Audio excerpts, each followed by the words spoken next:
Mais qu'est-ce que c'est? Tu apprends le français et tu te demandes quel est mon niveau? Peut-être que tu as déjà entendu parler des fameux A1, B2 ou C1, mais tu ne sais pas vraiment ce qu'ils signifient. Alors pas de panique, dans cette vidéo, je vais t'expliquer en détail ce qu'est le cadre européen commun de référence pour les langues. On l'appelle également le CE-CRL. Je te donnerai aussi à chaque fois 12 mots adaptés à chaque niveau. Il y aura des verbes, des noms, des adjectifs. Ainsi, tu verras si tu les comprends pour que tu puisses mieux te repérer parmi ces niveaux. Et n'oublie pas de nous dire en commentaire où tu penses te situer. Ça nous intéresse. Tu es prêt? Alors, c'est parti! Alors, le cadre européen commun de référence pour les langues, c'est un outil qui a été créé et publié par le Conseil de l'Europe en 2001 pour évaluer et standardiser les compétences linguistiques d'une personne pour l'apprentissage d'une langue. Ce cadre ne sert pas seulement à évaluer les compétences de quelqu'un en français, mais il est également valable pour la plupart des langues dans le monde. Il définit 3 paliers. Le premier palier est le palier utilisateur élémentaire avec 2 niveaux, A1 et A2.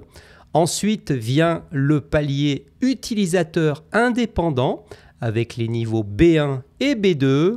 Puis enfin, le troisième palier qui est le palier utilisateur expérimenté avec 2 derniers niveaux, les niveaux C1 et C2. Chaque niveau décrit des capacités de compréhension, d'expression et d'interaction dans des situations variées. Alors, passons en revue maintenant chacun de ces niveaux. Donc, à ce premier palier, ce palier utilisateur élémentaire, nous avons le premier niveau, qui est le niveau A1. Il correspond au niveau introductif ou de découverte. À ce niveau, tu es un utilisateur élémentaire et tu peux comprendre et utiliser des expressions très simples pour des besoins concrets, comme par exemple demander ton chemin ou commander un café. Tu peux également te présenter, donner ton nom, ton âge, ta nationalité, et tu peux aussi poser des questions basiques à quelqu'un, comme par exemple comment t'appelles-tu? Tu peux aussi répondre à des questions simples sur ta vie quotidienne, comme où habites-tu ou ce que tu aimes. Et enfin, tu peux aussi communiquer de manière très simple si ton interlocuteur parle lentement et clairement. Voici 12 mots que tu devrais comprendre au niveau A1. D'abord 4 verbes.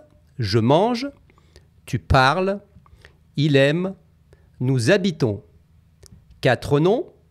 Un chat, une maison, un livre, une table. Et enfin, 4 adjectifs au masculin et au féminin. Petit, petite, grand, grande, beau, belle, et enfin facile, facile. Alors si tu as compris tous ces mots, eh bien bravo, tu as sans doute au moins le niveau A1. Toujours à ce premier palier, le palier utilisateur élémentaire, nous avons ensuite le deuxième niveau qui est le niveau A2. Il correspond au niveau intermédiaire ou usuel. À ce niveau, tu es toujours un utilisateur élémentaire, mais tu progresses. Tu peux comprendre des phrases simples et des expressions courantes liées à des domaines familiers, comme par exemple faire des courses, parler de ton travail ou de ta famille. Tu peux également décrire ta routine quotidienne, tes loisirs ou ton environnement immédiat avec des phrases simples. Tu peux également participer à des échanges courts et simples, comme demander des informations ou parler de tes besoins immédiats.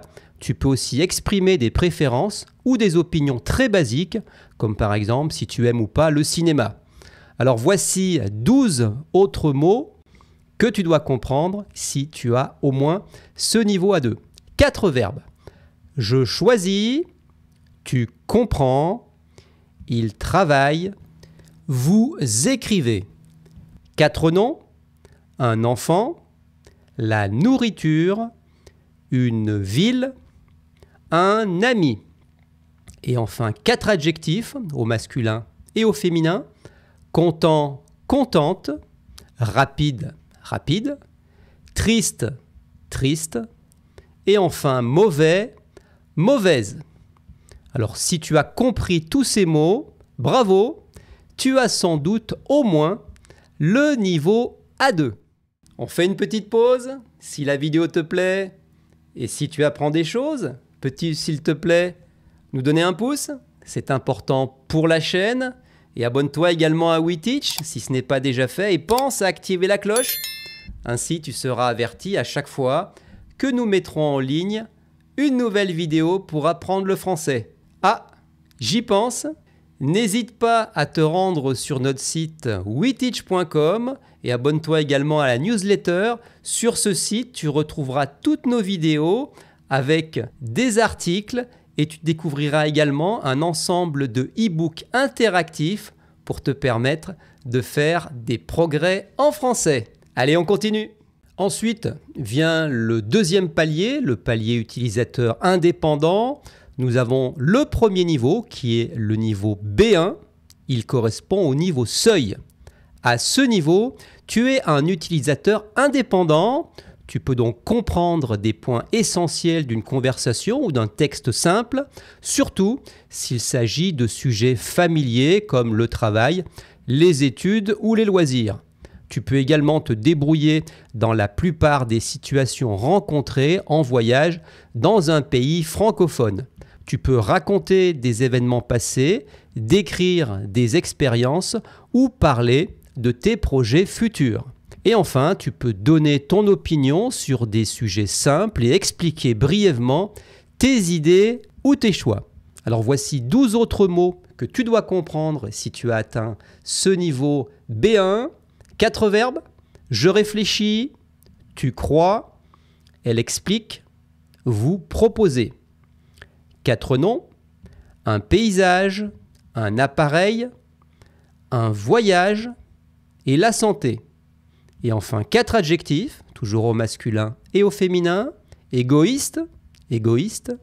Fatigant, fatigante. Efficace, efficace.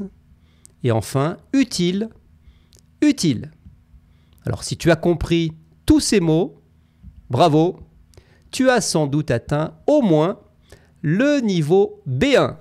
Toujours à ce deuxième palier, qui est le palier indépendant, nous avons ensuite le niveau B2, qui correspond à un niveau indépendant avancé. À ce niveau, tu es un utilisateur avancé, tu peux comprendre des textes ou des conversations plus complexes, y compris des discussions techniques dans ton domaine d'expertise.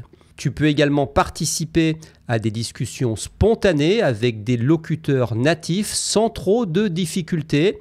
Tu peux également exprimer tes idées de manière claire et détaillée sur une grande variété de sujets. Et enfin, tu peux argumenter, débattre et défendre ton point de vue en expliquant les avantages et les inconvénients d'une situation. Voici 12 autres mots qui attestent d'un niveau B2, 4 verbes, j'achève, tu bâtis, il cède, vous consacrez. 4 noms, une hypothèse, un argument, une lacune, une hausse. Et enfin, 4 adjectifs, au masculin et au féminin.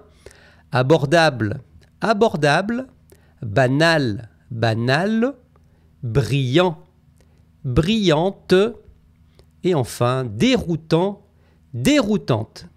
Si tu as compris ces 12 mots, alors bravo, tu as sans doute au moins le niveau B2. Ensuite vient le troisième palier, qui est le palier utilisateur expérimenté. Il y a donc en premier le niveau C1, qui correspond à un niveau autonome. À ce niveau, tu es un utilisateur expérimenté. Tu peux comprendre des textes longs et exigeants, même s'ils contiennent des significations implicites ou abstraites. Tu peux t'exprimer spontanément et couramment, sans chercher tes mots et même dans des discussions complexes. Tu peux utiliser la langue de manière flexible et efficace dans des contextes sociaux, professionnels ou académiques. Tu es capable de structurer tes idées de manière claire et cohérente en utilisant des outils linguistiques pour organiser ton discours. Et enfin, tu peux participer à des débats ou à des discussions sur des sujets complexes en exposant tes arguments bien construits. Alors voici les 12 mots que tu devrais connaître si tu as ce niveau. Tout d'abord, les 4 verbes. J'accrois, tu bafoues, il confère, vous endossez. 4 noms, un aléa, une atteinte, une cohérence, une dérive. Et enfin, 4 adjectifs, au masculin et au féminin. Abject, abjecte. Ambigu, ambigu. Futile, futile. Et enfin, inédit, inédite. Alors, si tu as compris tous ces mots, alors bravo, tu as sans doute au moins le niveau C1. Et enfin, toujours à ce 3e palier utilisateur expérimenté, nous avons le dernier niveau, qui est le niveau C2 et qui est le plus haut, c'est le niveau maîtrise totale de la langue. À ce niveau, tu es un utilisateur expert, tu peux comprendre sans effort tout ce que tu lis ou tu entends, y compris des textes très techniques, philosophiques ou littéraires. Tu peux aussi résumer et reformuler des informations provenant de plusieurs sources en les intégrant de manière cohérente et précise. Tu peux t'exprimer avec une précision exceptionnelle en rendant distinctes de fines nuances de sens, même dans des contextes très spécialisés ou abstraits. Tu peux utiliser la langue de manière sophistiquée et créative, que ce soit pour convaincre, argumenter ou jouer avec les mots. Et enfin, tu es capable d'adapter ton discours à n'importe quel contexte en variant le registre formel, informel, académique, poétique, etc. et en maîtrisant des expressions idiomatiques ou des références culturelles complexes. Alors voici les 12 mots que tu devrais comprendre si tu as ce niveau C2. Tout d'abord 4 verbes. J'absous, tu allègues, elle arpente, vous déchouez. 4 noms. Une abnégation, une aversion, un clivage, une dénégation. Et enfin, les 4 adjectifs, au masculin et au féminin. Acerbe, acerbe, candide, candide, disparate, disparate, et enfin, pernicieux, pernicieuse. Si tu as compris ces 12 mots, bravo, tu as sans doute atteint le niveau C2 et tu es au sommet de cette échelle d'évaluation. Voilà, tu connais maintenant les 6 niveaux du cadre européen de référence pour les langues, ou CECRL, avec les compétences associées à chacun. Alors, où penses-tu te situer? As-tu reconnu des mots ou des compétences qui correspondent à ton niveau? Alors, dis-le nous en commentaire et surtout, n'oublie pas, chaque étape est une victoire dans ton apprentissage. Alors, continue à pratiquer et à nous suivre et tu verras, tu feras des progrès incroyables. Alors, si tu as aimé la vidéo, n'oublie pas de nous donner un pouce, c'est important pour la chaîne. Et abonne-toi également à WeTeach et pense à activer la cloche. Ainsi, tu seras averti à chaque fois que nous mettrons en ligne une nouvelle vidéo pour apprendre le français. Ce sera tout pour aujourd'hui et je te dis à très bientôt sur WeTeach pour une nouvelle vidéo. Salut!